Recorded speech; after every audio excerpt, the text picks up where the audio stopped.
भी हमारे प्रबुद्ध जन गुरुओं को सादर उनके चरणों में मेरा नमन। सेवा जोहार पहुंचे हमारी माताएं बहनें, हमारे युवा साथियों। क्योंकि समय कम है इसीलिए मैं कहना चाहूंगा, अभी हमारे सम्मानीय पूर्व वक्ता मार्को जी सटीक बात कह रहे थे। अगर हम बाबा साहब के विचारों को लेकर के चल रहे हैं तो हमें बाबा साहब के विचारों को समाज तक बताना भी पड़ेगा। क्योंकि बाबा साहब ने किन किन चीजों का त्याग किया। अभी जो बिटिया यहाँ विचार रख रही तो उन्होंने कहा कि हमें पानी पीने का अधिकार नहीं था, हमें बोलने का अधिकार नहीं था। लेकिन ये लिखा कहाँ है?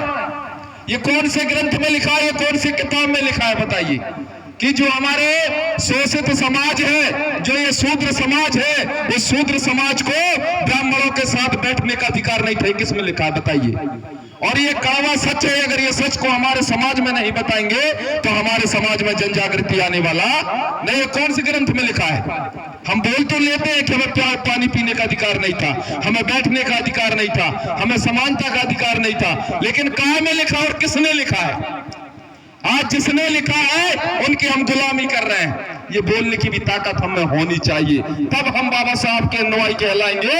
अगर ये ताकत नहीं होगी तो दिखावा करने की हमको जरूरत नहीं है। हम यहाँ जय भीम जय भीम जय भीम करते हैं और वहां जाकर के ओम जय जगदीश हरे चालू कर देते हैं। क्या ये बाबा साहब का विचार था?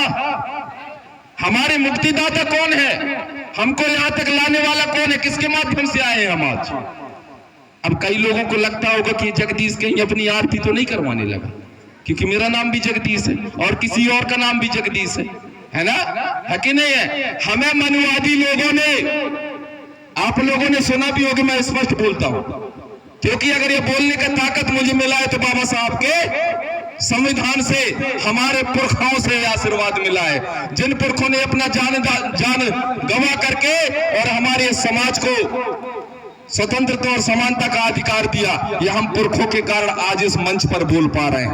आज हमारे शिक्षक गण अगर कोई 11,000, कोई 5,000, कोई 3,000, कोई 2,500 रुपया दिया है तो किस कारण से दिया है? कि उनके तन में, उनके मन में, उनकी बुद्धि में लगा कि आज हम जो नौकरी कर रहे हैं बाबा साहब के संविधान के कारण है। अगर हम इस बाबा साहब के लिए कुछ नहीं कर पाएंगे तो हमारा जीवन नरक है। तो जिसने समझा उसने दिया, और जिसने नहीं समझा भी बढ़िया खा पी के मस्त रह के हाथ पांव पहुंचते हुए चला जाता है। चाहे कोई भी कर्मचारी हो, मेरी बात हमेशा कड़वा लगता है, क्योंकि मैं सीधा सीधा बोलता हूं। जो सच है तो सच है। हमारे सियानों ने कहा सच बोलने में थोड़ा डर तो लगता है, लेकिन हिम्मत जुटाना पड़ता है, तो हिम्मत करना पड़ता है।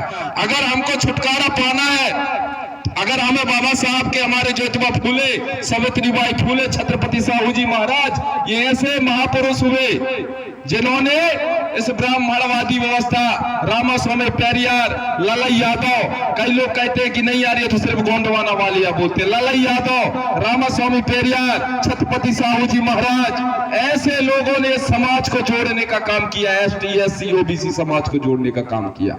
अभी हमारे विधायक जी कितना हिम्मत करके बोल रहे थे, होते तो मैं उनके सामने ही बोलता था, बोल रहे थे कि नहीं। हमारे पुरखाओं की अपनी पुरानी थोड़ा लौट करके देखें कि हमारे समाज को अछूत कहा जाता था। बोला था कि नहीं बोला था? है ना? उनमें ये हिम्मत कहां से आई? ये हिम्मत कहां से आया? नहीं तो बहुत डर लगता है बीजेपी वालों को, अगर हम ऐसा बोलेंगे तो कहीं हमारी ये बात किसी बड़े हमारे हाई कमान को न पहुंच जाए। डर लगता है। लेकिन वो आदिवासी समाज का विधायक, उसमें ये हिम्मत तो आया, उनको समझ में तो आया अगर मैं आज हूं तो ये संविधान के कारण विधायक हूं, नहीं उसके लायक भी नहीं था। तो साथियों, क्योंकि मैं भी हमारे सम्मानीय रावते साहब के साथ में आया हूं, मैं तो हमारे समिति वालों से आग्रह किया था और हमारे सम्मानीय झारिया जी ने कहा था, जो हमारे मार्गदर्शक हैं, कि हमारे इस ब्लॉक के लोगों को बोलने को मिले या न मिले। बहुत अच्छा लगा था, क्योंकि मैं भी इसी ब्लॉक से हूं। मैं कहा रावते साहब को जबलपुर निकलना है, इसलिए उनको भी टाइम दे दिया जाए। लेकिन सम्मानीय हमारे संचालक महोदय, हमारे जो छोटे भाई हैं, आप सभी जानते हैं, मेरा छोटा सा भाई पारस से कुलस्ते जी रात दिन लगा रहा और पूछता रहा कि भैया आप टाइम क्यों नहीं दे पा रहे थे, क्योंकि मेरा स्वास्थ्य खराब था। तो साथियों, आज हम लोग यहाँ जुड़े हैं तो आज हमको प्रण लेकर के जाना है। बाबा साहब ने भरे इससे ज्यादा लाखों लोगों के बीच में उनने कौन से धर्म का त्याग किया था? कौन से धर्म का त्याग किया था? हिंदू धर्म का। बताइए, मतलब अभी भी हमें डर है कि कहूं अगर हम हिंदू धर्म का त्याग कराब तो कोई तीर कमान वाले कभी हमें मार न दी। डर है कि नहीं है? तो फिर मत बोलिए जय भीम कहने की जरूरत नहीं है, बाबा साहब को मानने की जरूरत नहीं है। मनुवादी लोगों ने एक बात कहा था, जब बच्चा रोता है तो हमारे लोग क्या बोलते हैं? रगा जा नहीं तो बाबा आ जाई। कहा था कि नहीं कहा? चुप हो जा नहीं तो बाबा आ जाई। इस बात को आपने समझा? किसी ने नहीं समझा। हम सोचे कि बड़ी बड़ी दाढ़ी मूछे वाले बाबा खया का, वो बाबा को नहीं बोल रहे थे। मनुवादी लोगों का ये चाल था कि इनको चुप करा दो, ये अपने हक अधिकार के लिए न बोल पाए, इनको डर भर दो, इनके दिमाग में बाबा नया है, इनके दिल दिमाग में बाबा नया है, बाबा के विचार नया है। ऐसा करके उस बात को उन्होंने पलट दिया था कि रगा जा नहीं तो बाबा आ जाए। अरे तुझे मांगने की जरूरत नहीं है, तुम्हें बाबा आ जाएगा। इसी बाबा को आप बोलते थे कि इनके दिल दिमाग में बाबा ना बैठ जाए, वो बाबा के विचार ना बैठ जाए। लेकिन हम लोगों ने अभी तक समझने का प्रयास नहीं किया। हमने दूसरे बाबा को समझा और हमारे बाबा को नहीं समझा। तो साथियों, हमारे लोगों ने, हमारे विद्वानों ने और बाबा साहब ने तो स्पष्ट कहा है कि जो पढ़ेगा वो दहाड़ेगा। तो आज हमें आवश्यकता है, हमारे शिक्षक बंधु इतने जागरूक हो चुके हैं, संविधान को जानने लगे हैं, हमारे बाबा साहब के विचारों को अपने तन मन में उतार चुके हैं। तो आज ऐसा शिक्षित कर दिए कि आज छोटा सा बालक भी कह रहा है कि जय भीम। आज छोटा सा बालक रो रहा था भाषण देने के लिए। बताइए, इसी प्रकार से हमारे नवयुवा साथियों में अंतिम क्षणों में कहना चाहूंगा कि हमें जुनून होना चाहिए, हमें जज्बा होना चाहिए, हमें हुनर होना चाहिए, हमें बुद्धि होना चाहिए। और हम लोग कुछ त्याग, तपस्या, समर्पण करके अगर हम आगे आकर के समाज के लिए काम करेंगे तो बाबा साहब जैसे हमारा भी मान और सम्मान होगा। और अगर हम दूसरे के विचारों पर चलेंगे तो हमारा मान सम्मान होने वाला नहीं है। हम अपनी बहन बेटी, हमारे समाज का मान सम्मान नहीं बचा सकते। अगर हमें हमारी बहन बेटी, हमारे समाज, हमारा जो मूल्यवासी समाज है, जो 85% समाज है, उसका अगर हमें मान सम्मान बनाना है तो हमारे युवा साथियों को आगे आना होगा। इन्हीं के साथ में मैं ज्यादा समय नहीं लूंगा क्योंकि हमारे काफी प्रबुद्ध जन, बुद्धिजन यहाँ विद्यमान है, जो हमारे मेरे गुरु हैं, जिनके माध्यम से मैंने सीखने का प्रयास किया और सीखने का अभी भी प्रयास करता हूं। इन्हीं के साथ में मैं अपनी वाणियों को यहीं पर विराम देता हूं। आप सभी को एक बार जोर से बोलना, और मैं तो चाह रहा था खड़े हो जाइए थोड़ी। अरे खड़े हो जाइए भैया। हाँ, और 2 मिनट में आज हम इस पावन धरती पर शपथ लेके जाएंगे कि हम सब बाबा साहब के विचारों पर चलेंगे। चलिए, ऐसा हाथ कर लीजिए।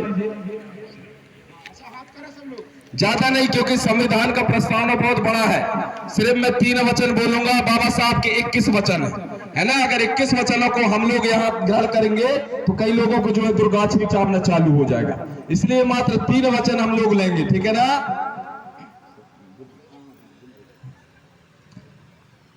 आज 14 अप्रैल 2025 दिन सोमवार को इस चौरई नार की पावन माटी पर